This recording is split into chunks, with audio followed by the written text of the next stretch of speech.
prénom et une fonction. Marina Pongérat-Singani, directrice des relations publiques, de la communication et en charge aussi de la politique du mécénat et directrice du fonds de dotation L'Esprit Leclerc pour le Chor et le PSMR. Et le nom de famille pour l'orthographe là-dessus? Pongérat, P-O-N-G-E-R-A-R-D, S-I-N-G-A-I-N-Y, Pongérat-Singani. Donc aujourd'hui, distribution de cadeaux, c'est vous le Père Noël un petit peu cette année? Oui, alors je ne suis pas toute seule, le fonds de dotation déjà de l'Esprit Leclerc, en collaboration avec le fonds de solidarité Ensagnat, puisque du coup on travaille ensemble depuis quelques mois maintenant. Le fonds de dotation l'Esprit Leclerc est effectivement présent pour accompagner des actions de solidarité, du coup au bénéfice des patients du Chor et de l'EPSMR.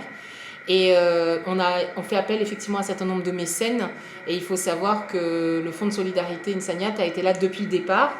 Le vice-président, c'est M. Rabat du fonds de dotation L'Esprit Leclerc, et effectivement le président aussi du fonds de dotation Ensagnat. Ça facilite les liens. Donc aujourd'hui, on est en service de pédiatrie générale. Pourquoi c'est important de ramener justement les fêtes et l'esprit de Noël un petit peu dans les services hospitaliers?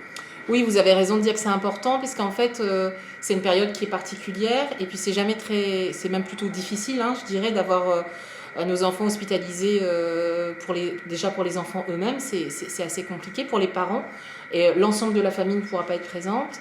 C'est exactement pareil aussi à l'unité Vanille, où vous avez été ce matin. Donc pour nous et pour les équipes et pour nos fonds de dotation respectifs, c'est important de ramener l'esprit de Noël et un peu de magie, en rappelant aux enfants et aux parents qu'on ne les oublie pas, qu'on est à leur côté, et que c'est important que la magie de Noël soit aussi présente, même lorsqu'on est en situation difficile et lorsque nos enfants sont amenés effectivement à avoir besoin de soins. Et enfin, dernière question pour moi, c'est quoi un fonds de dotation tout bêtement?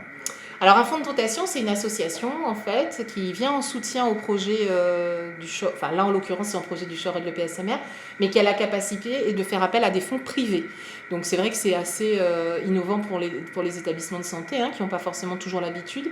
L'idée c'est de dire on a un certain nombre de besoins à l'hôpital qui ne sont pas forcément compris dans la prise en charge. Par exemple, effectivement, nous, notre premier objectif c'est de soigner. L'idée c'est par exemple de ne pas avoir des murs blancs, mais d'avoir des artistes qui soient présents aux côtés des enfants, qui puissent faire des activités culturelles, qui puissent faire des ateliers pour exprimer leurs émotions.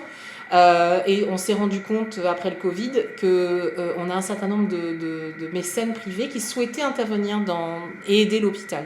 Donc on s'est structuré pour pouvoir accueillir ces mécènes, et donc du coup financer avec effectivement la volonté des mécènes du coup un certain nombre d'actions.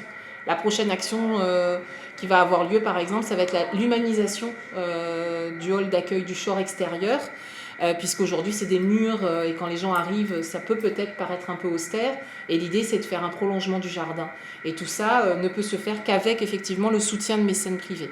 Donc j'appelle, si certains souhaitent soutenir l'ensemble de nos projets, ils sont bien évidemment les bienvenus, en sachant qu'on peut participer à hauteur de 1 € et que les entreprises sont effectivement défiscalisées à hauteur de 66%. Voilà. Donc viens aider à nous si vous êtes là en vie. Voilà.